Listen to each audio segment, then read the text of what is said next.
Tolong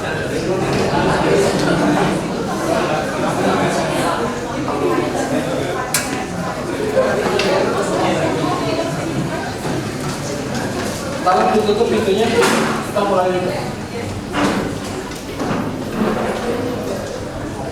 Baik, selamat pagi. Hari ini kita mulai kuliah pertama. Seperti biasa, saya akan selalu mulai tepat waktu. Jadi kalau Anda terlambat, nggak boleh masuk. Hari ini saya mulai, kita coba kita rekam, nanti Anda boleh ambil hasil rekaman.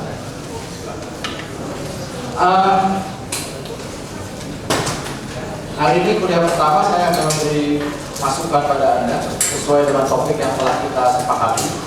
Ya, topiknya adalah apa topiknya? Lupa. Topiknya adalah fenomena arsitektur saat ini. Sorry, Anda nggak boleh masuk. Sudah terlambat. Saya sudah mulai. Topiknya adalah tentang fenomena arsitektur kita saat ini. Kira-kira begitu. Nah, kalau Anda perhatikan baik-baik topik ini karena mulai minggu depan Anda mulai presentasi. Ya. Pertama, kita lihat fenomena ini, fenomena sekarang. Fenomena sekarang kita bahas nanti. Lalu sudah itu dari fenomena itu saya akan masuk sifat-sifat kita terhadap fenomena tersebut. Gak boleh masuk, sudah telah perjanjian kita itu. Lalu kemudian sifat-sifat itu, apakah sifat itu ada pengaruhnya dalam arsitektur? Sesudah itu saya akan coba nanti bagaimana kalau sifat-sifat itu kita jadikan acuan dalam research. Kemudian apa sikap kritis yang harus kita tumbuhkan? Baru sesudah itu nanti kita akan sampai ke kesimpulan sama-sama. Nah, judulnya hari ini adalah wajah tak karuan negeri kita.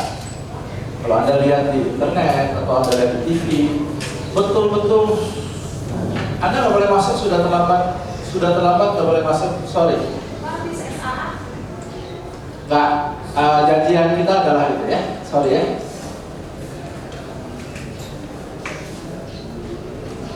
Nggak salah kan saya? Kita sudah sepakati bahwa kalau saya masuk jam 10 seperti itu ya. Jadi kalau ada yang lain silakan.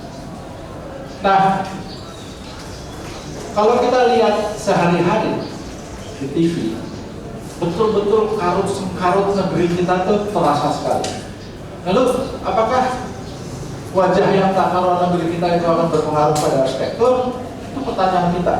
Wajah tak karuan arsitektur kita sekarang. Ya, karena budaya itu pasti akan memberikan pengaruh pada arsitektur, sangat memberikan pengaruh. Fenomena, kita coba ya fenomenanya. Oh, pasti banget. Kita lihat, ujungnya adalah ini sebenarnya globalisasi. Mengapa globalisasi terjadi? Globalisasi terjadi karena adanya teknologi. Semua perkara publik dengan mudah menerobos masuk ke ruang privat. Saya lagi nonton, saya lagi baru bangun tidur, saya nyalain TV, sampai dimanapun juga masuk seluruh berita itu. Betul kan? Anda tidak bisa loh, tidak bisa berkata bahwa ini ruang private saya, tapi ketika Anda nyalakan TV, masuk pasti kan? Mau tidak mau, itu kehebatan teknologi. Dia sangat hebat, bisa menceritakan seluruh yang terjadi di luar, tapi sekaligus dia bisa menerobos ke ruang privat kita. Ini problem, itu kan budaya sebenarnya.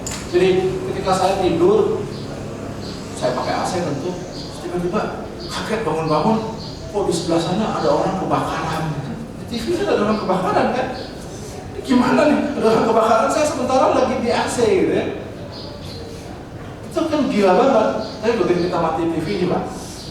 Jadi sebenarnya TV itu atau komunikasi itu sangat menentukan bagi kita. Apakah Anda memilih untuk melihatnya atau Anda memilih untuk nggak bisa? Ini kondisi saya sekarang gitu ya.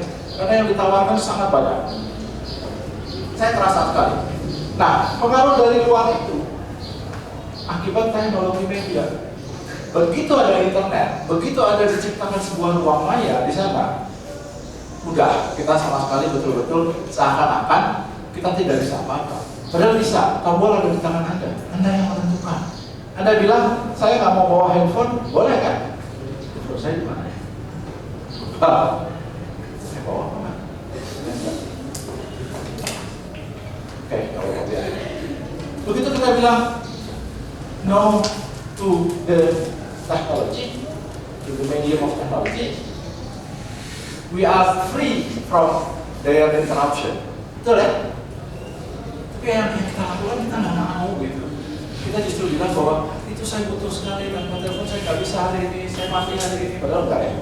Karena masih hidup, tenang, segar, kenyang. Oke. Uncertainty is the new normality. Segala sesuatu yang nggak pasti sekarang tuh menjadi normal. Keberangkatan pesawat, betul ya? Naik kereta api, semua terlambat. Mulai sesuatu semua terlambat. But in this class, there is no too late, gitu ya. Jadi kalau Anda terlambat boleh masuk. Ya, kenapa? Saya masih menganut bahwa yang normal itu apa yang kita bicarakan, bukan ketidakpastian. Ketidakpastian sekarang menjadi sesuatu yang normal. Komunikasi rancu normal. Kenapa? Because we like gossip. Apa buktinya? Di TV segala sesuatu tentang gosip banyak banget kan. Mulai dari TV 1, TV 2, TV 3, semua cerita tentang gosip. Dibikin rancu komunikasi. Berikutnya, sains sendiri goyah karena komunikasi. Apakah sains yang ada sekarang kok katanya ada chaos? Nanti kita bahas. Mari kita lihat. Pertama kali Marcel McLuhan nulis buku ini, tahunnya udah lama lah, sekitar 1960-an dia tulis buku ini. Dia bilang, sekarang itu the message bukan pesannya, esensi pesannya, tapi medium itu yang menjadi message. Kalau ketika medium lalu menjadi message, pesannya apa dong? Nggak perlu pesannya, mediumnya jadi message. Zaman sekarang, kenapa? Karena kelancaran komunikasi. Meaning that the form of a medium embeds itself in the message. Jadi satu dia udah. Kenapa? Karena kita sudah mendewa-dewakan mediumnya, kita mendewa-dewakan internet, gitu ya. Seakan-akan internet itu adalah pesan, padahal dia adalah hanya alat kan untuk menyampaikan pesan, betul ya? Seakan-akan TV itu sudah jadi keharusan, pesannya adalah bangun tidur, nyalain TV. Padahal TV itu sebuah alat untuk menyampaikan informasi pada kita. Itu budaya. Anda jangan lihat ini ya, message versus massa, itu beda ya. Tapi sekarang saya juga bingung, message atau message? Bukan massa aja. Atau message. Zaman sekarang adalah zaman massa, lalu message menjadi zaman massa. Message seakan-akan menjadi pesan. Sorry, pesan, message menjadi pesan. Medium menjadi pesan. Kalau Anda lihat MTV, Anda sehari-hari suka MTV kan? Pasti ya nonton itu ya. Anak saya selalu nontonnya. Apa yang terjadi di sana? Kita dibuat rancu. Seakan-akan yang paling bagus cuma dia. Sampai ada sebuah buku yang menarik sekali, strategi MTV untuk menyebarkan budaya pop. Gimana caranya dia menyebarkan budaya pop? Sehingga seakan-akan yang lain itu jelek, tapi pop itu jadi lebih paling baik. Rancu kan? Ya, gue banget deh. Jangan gitu ya. Tapi apa pesannya pada yang muda-muda? Kenapa dia ambil segmen pasar yang muda? Karena yang muda-muda itu paling banyak. Yang tua udah mati, udah nggak bisa apa-apa. Yang bayi belum bisa apa-apa. Yang muda itu yang potensial untuk jadi tua kan? Jadi dia pegang. Katanya siapa yang mengambil segmen pasar yang muda, dia akan berjaya. Kurang lebih itu ya. Oleh sebab itu Menteri Pemuda bilang kalau gitu definisi pemuda kita naikin dikit ya. Berapa? 50 masih boleh jadi pemuda nggak? Kalau boleh 50 dikasih pemuda ya. Sampai batas berapa? Akhirnya ditentukan batas pemuda itu sampai 40. Kenapa kan? Jadi kalian masih pemuda. Nah, ada juga medium dengan pesan. Ya, biasa ya. Kita lihat sekarang orang bilang hate the medium, love the message. Zaman dulu kan gitu. Kita nggak peduli mediumnya apa. Kita nggak peduli penyampainya siapa, yang penting apa pesannya sebenarnya. Tapi jangan juga dibenci. Cerita zaman dulu kan selalu gitu. kurir datang ke raja. Lalu dia membawakan berita buruk bahwa raja bla bla bla bla. Lalu kurirnya dibunuh. Berarti mediumnya dia bunuh, kan artinya hate the medium, but love the message. Ini menjadi sebuah lambang bahwa it's the medium rather than message. I don't care what is the message as long as I use iPad. Saya nggak peduli lagi deh mediumnya. Pokoknya iPad menjadi nomor satu. Kenapa? Pesannya adalah kalau saya bawa iPad, saya jadi hebat. Itu kan pesannya jadinya ya. Jadi the medium is the message. Ini segala sesuatu yang tidak pasti lalu menjadi normality.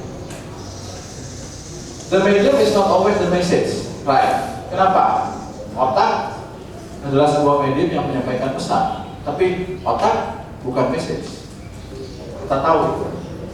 Tapi the medium transmit the message. Ya. Mediumnya mentransmitkan message kita, menyuarakan message kita.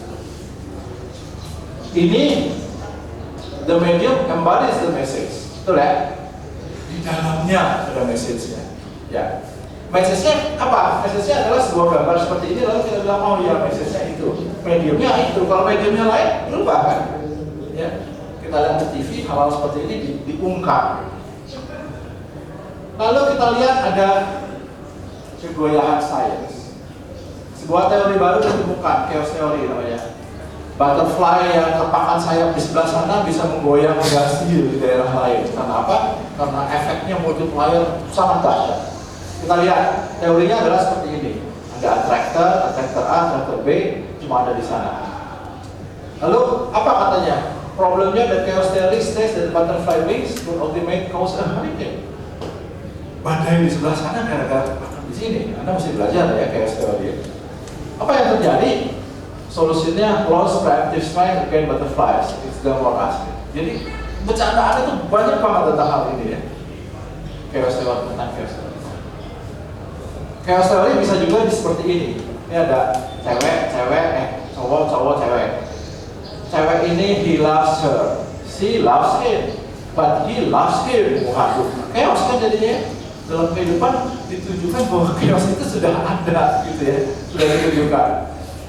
Perasaan juga bisa chaos, apalagi kehidupan chaos. Itu bercandaannya.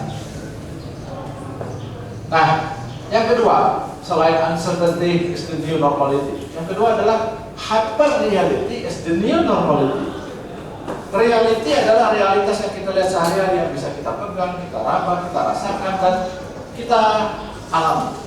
Tetapi sesuatu yang hyper real is not real. It is hyper real, dilebih-lebihkan, dihebat-hebatkan, sehingga lalu sesuatu yang tidak nyata, yang kira-kira, yang seakan-akan menjadi real, menjadi reality. Ya, hyper reality bukunya oleh Jean Baudrillard. Dia bikin buku tahun 70-80-an, bukunya bercerita tentang simulacrum gitu ya. Anda mesti baca tuh kalau tahu budaya. Nah, lalu apa yang terjadi adalah konformitas rendahan. Nanti saya jelaskan. Kebanalan, perilaku banal tuh kasar. Apa ya, banal itu susah. Kasar, seenaknya gitu ya, vulgar. Lalu kegantungan keniruan, pemujaan citra permukaan. Ini adalah efek-efek yang diakibatkan sebuah normalitas baru. Yang pertama tadi adalah tentang uncertainty, ketidakpastian, lalu hukum-hukum alam juga ketidakpastian, ya, semua serba tidak pasti, dan kita merasa bahwa tidak pasti normal. Naik Garuda telat lagi, biasa itu sih. Lu berapa telatnya? Sejam, gua biasanya 2 jam. Jadi normal gitu ya. Kalau orang berbuat yang normal, saya mengajar tepat waktu, lalu kacau tuh, gak normal tuh, kenapa ngajarnya tepat waktu? Jadi kacau kan sekarang ya. Mari kita balikan itu dulu. Nah, hyperreal seperti itu contohnya. Ini ada satu orang, dia ahli psikologi, dia namanya Solomon Asch, bukan Asch. Dia bikin teori. Ada orang dikumpulkan sini, ada 1, 2, 3, 4, 5, 6, dia kasih tahu, gitu ya, dia cek. Ada satu orang yang benar, satu orang adalah orang lain. Sisanya nih sekelompok yang pura-pura nggak tahu, pura-pura nggak kenal, padahal sekelompok, gitu ya. Lalu dikasih pertama, track referensinya ini. Dikasih dulu yang benar 2 kali. Misalkan ruangannya panas, si A menjawab panas, yang lain juga menjawab panas. Benar. Kedua, dinyalakan AC. Nah, sekarang udah mulai dingin. Yang lain bilang dingin, dia juga bilang dingin. Betul ya? Reality is the reality itself.